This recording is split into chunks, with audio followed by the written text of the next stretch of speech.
حسین اعظم کے کردار کو زندہ کرنے کی ضرورت ہے. ہم چھوٹی چھوٹی سی باتوں پر بلک اٹھتے ہیں, تڑپ اٹھتے ہیں. کہاں حسین اعظم کی کردار؟ کربلا کے میدان میں اترنا بہت دور کی بات ہے. ہم چھوٹا سا کسی کا تانا دیا ہوا برداشت نہیں کر پاتے. ہم چھوٹی لڑائیوں میں آپے سے باہر ہو جاتے ہیں, آسمان سر پر اٹھا لیتے ہیں. امام حسین سید الشہداء کی بات میں بتاتا ہوں. سیدنا غوث گوالیاری رحمت اللہ علیہ ایک بڑے بزرگ گزرے ہیں, اللہ کے ولی ہیں, بڑے صبر والے تھے. ان کی ایک مثال میں آپ کے سامنے رکھتا ہوں. وہ ایک بار راستے سے جا رہے تھے, ڈاکو کچھ راستے پر پریشان کر رہے تھے. کبھی ان کا جبہ کھینچا, کبھی ان کا امامہ کھینچا. تو ان کے مرید ساتھ میں تھے اور ان کے ساتھ ان کی ایک نواسی تھی, چھوٹی سی 8 سال کی یا 7 سال کی بچی تھی. اس کو ساتھ میں لے کر چل رہے تھے. تو یہ جو گنڈے تھے, موالی تھے, وہ کبھی آپ کا جبہ کھینچے, کبھی امامہ کھینچے. تو ان کے مرید کہتے, حضور آپ کی شان اتنی بلند, ان ظالموں کو دیکھیں کیسی شرارت کر رہے ہیں, ان کو کچھ انجام تک پہنچائیں. سیدنا غوث گوالیاری نے کہا, ہم اہل سلوک ہیں, اللہ کی طرف چلنے والے. ہم جلال کا اظہار نہیں کرتے, ہم صبر کرتے ہیں, ہم صبر کرتے ہیں. آگے چلنے کے بعد کچھ اور بدماشوں نے ان پر دھول پھینکا, مٹی پھینکی. آپ نے کپڑے جھاڑ لیے اور کہا, ہم اہل سلوک ہیں, صبر کرتے ہیں, جواب نہیں دیتے. ان دیے ہوئے مظالم کے ہم جلدی جواب نہیں دیتے. مرید بار بار کہتا تھا, حضور ان کو ہلاکت کی دعا کر دیں. کہا نہیں, اہل اللہ, اللہ والے بد دعا نہیں کریں گے, صبر کرتے ہیں. آگے چلنے کے بعد ایک ڈاکو نے ان کی چھوٹی سی جو نواسی تھی, اس کے کان میں جو بالیاں تھیں, انگلی ڈال کر کے یوں کھینچا کہ بچی کا کان پھٹ گیا. بچی کا کان پھٹ گیا. سیدنا غوث گوالیاری نے دیکھا بچی کا خون, بچی کا کان لہولہان ہے. صرف آپ نے انگلی سے یوں اشارہ کیا, اے رب العالمین اس کو تباہ فرما. وہ جو گنڈا موالی تھا جس نے انگلی ڈال کر کان پھاڑا تھا, ہوا میں اڑا اور واپس ایسے پتھر پر پٹک دیا گیا کہ سر پھٹ گیا, جگہ پر مر گیا. اب یہ واقعہ میں یہاں بیچ میں کیوں کہہ رہا ہوں, اس کا کیا ریلیشن ہے؟ مرید صادق ساتھ میں تھے. کہا, حضور آپ تو کہہ رہے تھے آپ اہل اللہ ہیں, آپ مظالم کا جواب نہیں دیتے. بچی کے کان پھٹ جاتے ہی آپ نے تو اس کو ہلاک کر دیا. سیدنا غوث گوالیاری نے تاریخی جملہ کہا, میاں یہ ہم سب کیا قیامت تک آنے والے, اپنے اوپر آنے والے مظالم کو تو دیکھ سکتے ہیں, بچوں کی تکلیف کو گوارا کر لینا صرف امام حسین کا کام ہے. صرف سب اس صبر کے درجے پر وہ صرف کربلا کی داستان میں ہے, باقی کوئی نہیں برداشت کرتا. یہ حقیقت ہے میرے عزیزو. اولیاء اکرام کی بھی فہرست دیکھ لیں, ان پر جو ظلم ہوئے ہیں سب برداشت کیے گئے, لیکن سامنے اگر کسی باپ کے بچے کو تڑپایا جائے یہ گوارا نہیں ہوتا. آج بھی ہماری کیفیت یہ ہے, ہم بخار کو سہ لیں گے, ہم بیماریوں کو سہ لیں گے, لیکن بچہ اگر تھوڑی دیر سردی میں بھی آ جائے ہمارا دل گوارا نہیں کرتا. ہم اسے سینے سے لگائیں, کبھی ادھر بھاگے کبھی ادھر بھاگے, ڈاکٹروں کے چکر لگائیں, بچوں کی تکلیف باپ نہیں دیکھ پاتا. اب اس بات کو سن کر کے پھر اندازہ لگاؤ کربلا کے میدان میں اس حسین کا کلیجہ کتنا بڑا تھا, جنہوں نے اپنے جوان بیٹے علی اکبر کی لاش اپنے کندھے پر اٹھا کر لائے, اور وہ بھی ٹکڑے ہو چکی لاش, جس کے ٹکڑے ہو چکے تھے, اور اپنے سگے بھتیجے امام قاسم کی لاش جس پر گھوڑے دوڑ چکے ہیں, اور پھر اس پر طرفہ یہ کہ 6 ماہ کے چھوٹے بچے کو جب ان کے ہاتھ میں موجود پانی کی طلب لے کر آنے پر گلے پر تیر چلا دیا جائے, بچہ جب ہاتھوں میں خون میں لت پت ہو, اس منظر کو دیکھ کر دنیا کی کون سی ہستی ہے جو برداشت کر پائے؟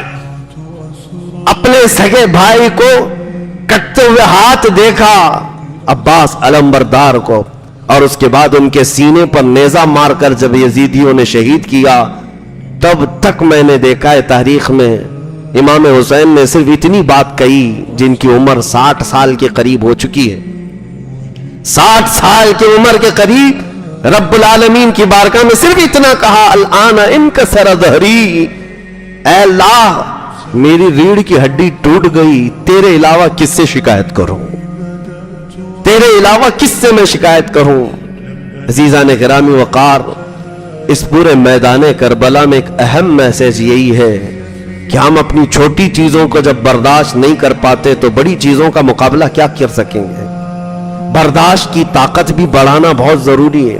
اولیاء اکرام کی سیرت میں اگر دیکھیں گے آپ، تصوف میں ایک باب ہے، وہ خلافت اس وقت تک دیتے نہیں تھے جب تک مرید کو پیاس برداشت کرنے کی طاقت نہ آ جائے، بھوک برداشت کرنے کی طاقت نہ آ جائے، اور لوگوں کے مظالم سہنے کی طاقت نہ آ جائے، تب تک ماررہ متحرہ میں تو باضابطہ اس پر تربیت دی جاتی تھی۔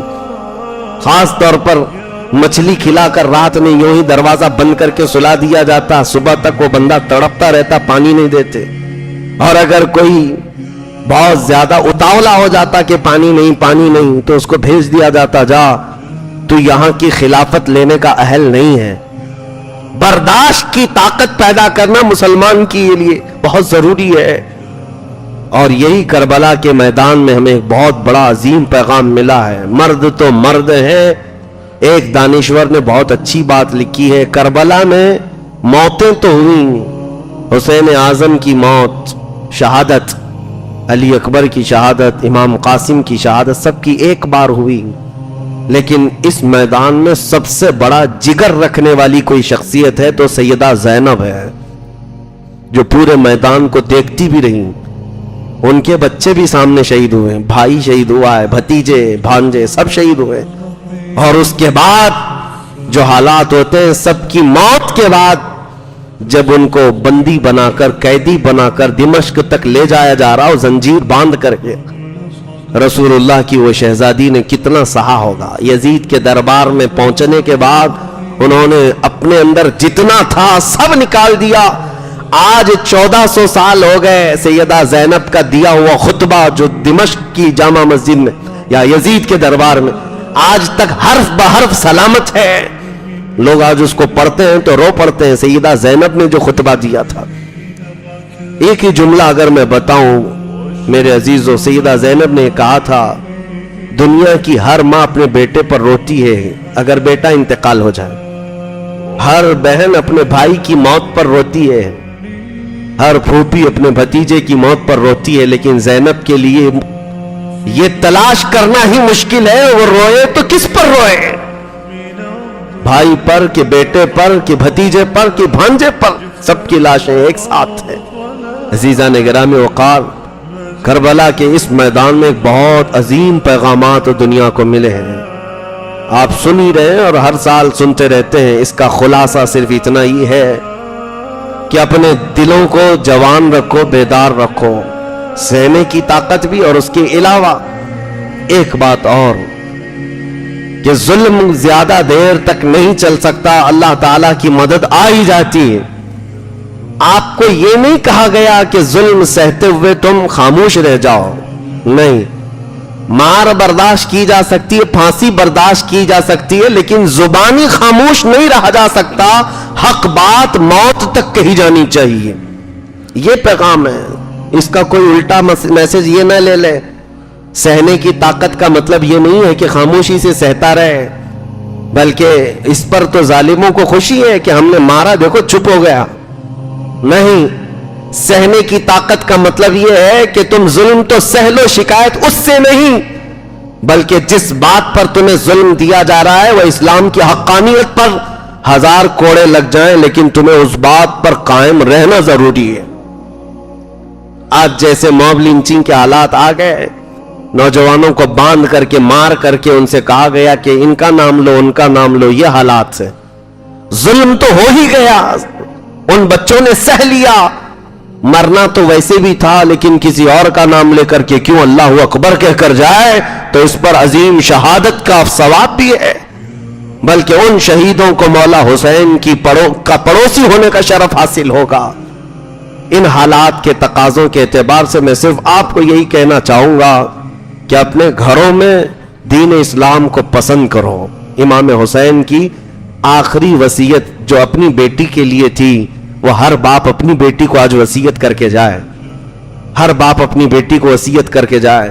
سیدہ سکینہ جو 9 سال کی تھی اور امام حسین جب کربلا کے میدان میں آخری مرتبہ جا رہے تھے تو اپنی بیٹی کو یہ کہا تھا کہ بیٹی جو کچھ بھی ہو جائے، حالات جتنے بھی بدل جائیں، تم رسول اللہ کے خاندان سے ہو، اپنے پردے کی حفاظت کرنا، اپنے حجاب کی حفاظت کرنا. یہی بات تو ہے دمشق کے بازار میں جب امام حسین کا سر لے کر جا رہے تھے نا، سب بھیڑ لگی تھی لوگوں کی دیکھنے کی. حضرت سکینہ اور دوسری عورتیں بھی پیچھے تھیں. ایک صحابی رسول اس زمانے میں 80 سال کے ہو چکے تھے، وہ آئے، انہوں نے یہ لٹا ہوا قافلہ دیکھا تو رو پڑے اور قریب آئے. سیدہ بی بی سکینہ چھوٹی سی تھی، کہا بیٹی تم کس کی بیٹی ہو؟ لڑکی نے کہا یہ جو سر جھا رہا ہے میں اسی کی بیٹی ہوں. وہ صحابی پھوٹ پھوٹ کر روئے. کہا اے بچی، میں برسوں سے ملک شام میں ہوں، میں رسول اللہ کا صحابی ہوں، اس گردن کو چومتے ہوئے دیکھا ہے میں نے رسول اللہ کو، جس کو آج ان کی امت نیزے پر لے جا رہی ہے. اے میری بچی، کوئی حاجت ہو تو بتاؤ، میں یہیں کا رہنے والا ہوں. اس بچی نے 9 سال کی عمر میں، جبکہ قافلہ لٹا ہوا جا رہا ہے، کہا کہ پہلی بات تو اس دیار غریب میں ہم سے کوئی پوچھنے والا تو آیا، اور اگر آپ پوچھتے ہیں ہماری کوئی حاجت ہے، یہ بھوکا قافلہ تھا، یہ پیاسا قافلہ تھا. تڑپ کر کہتی کہ کھانا پانی تو لے آؤ. کمال ہے. سیدہ سکینہ نے کہا بابا جان، آپ اگر ہماری حاجت پوچھنے آئیں تو صرف اتنا کر دیں کہ یہ جو سر لے کر کے جا رہے ہیں ان کو تھوڑا آگے بڑھا دیں، ہمارے قافلے سے آگے بڑھا دیں. کہا بچی ایسا کیوں کہہ رہی ہو؟ کہا اس لیے کہ سر حسین کو دیکھنے کے لیے بہت سارے لوگوں کی بھیڑ آ رہی ہے اور سر دیکھنے کے چکر میں ہمارے پردے کی حفاظت نہیں ہو رہی. بابا کا سر آگے لے جاؤ. یہ ہے پیغام حسین، اپنے گھر میں اسلام کو پسند کرنا. اور ان کی شہزادیوں نے دنیا کو دکھایا ہے. باپ کا سر لے جانے کے وقت بھی اگر انہوں نے کسی چیز کا خیال کیا ہے تو رسول اللہ کی شریعت کا خیال کیا ہے. یہاں ہمارے گھر میں نارمل بھی کسی کی موت ہو جائے تو عورتیں تو بے پردہ باہر نکل آئیں گے، نہ ان کے سروں کے دوپٹوں کا خیال ہے. یہ ماتھا پیٹنا، سینٹنا پیٹنا، ان کو تو کوئی ہوش و حواس نہیں رہتا. چاہے جیسی حالات آ جائیں، پیغام حسین یہی ہے. آخری کربلا کے میدان کا میسج اپنی بیٹی کے لیے یہی تھا کہ بیٹی حالات جتنے بھی بدل جائیں، تم اپنے پردے کی حفاظت رکھنا، اپنے حجاب کی حفاظت کرنا. کیوں پیغام نہ دیتے حسین؟ اس لیے کہ اس گود میں پلا ہوا حسین ہے جو فاطمہ کا لاڈلا، جس کو کسی آنچل نے، جس کے آنچل نے آج تک نہ دیکھا مہر و ماہ نے. اعلیٰ حضرت نے فرمایا چاند و سورج نے جس کے آنچل کو نہ دیکھا ہو، اس ردائے عفت پہ لاکھوں سلام. سیدہ طیبہ ظاہرہ، اس جان احمد کی راحت پہ لاکھوں سلام. اس حسین اعظم کا پیغام کیوں نہیں ہوتا؟ ماں کو دیکھا تھا، ماں کی وصیت کو بھی سنا تھا کہ رات کے وقت جنازہ لے جائے، کوئی جنازے کو بھی دیکھنے نہ پائے. عزیزان گرامی وقار، یہ بات صرف اس لیے کہہ رہا ہوں کہ آج بدلو، اپنے گھروں میں اسلام پسند کرو. یہ نہیں کہ اسلام زندہ باد، اسلام زندہ باد ہم نعرے لگائیں اور اپنی بیوی پر بھی اسلام پسند نہیں، اپنی بیٹیوں پر اسلام پسند نہیں، اپنے گھر کی بچیوں پر اسلام پسند نہیں، ان کو ننگا گھمانا تمہیں شوق ہو، پھر کون سی اسلام زندہ باد کے نعرے ہیں؟ پہلے اپنے گھروں سے اس کی شروعات ہو. تو میں سمجھتا ہوں کربلا کا پیغام ہر گھر میں پہنچ گیا. رب العالمین کی بارگاہ میں دعا ہے مولا کریم کہنے سننے سے زیادہ عمل کی توفیق عطا فرمائے. قدیر و جبار خدا ہمارے گھروں میں حسین اعظم کی محبت میں پلنے والے جوان پیدا فرما. ہماری بچیوں کو سیدہ کائنات فاطمۃ الزہرا کی کنیزوں میں شامل فرما. قیامت کے دن اہل بیت نبوت اور رسول اللہ کے صحابہ کے ساتھ ہمارا حشر عطا فرما. وآخر دعوانا ان الحمد للہ رب العالمین.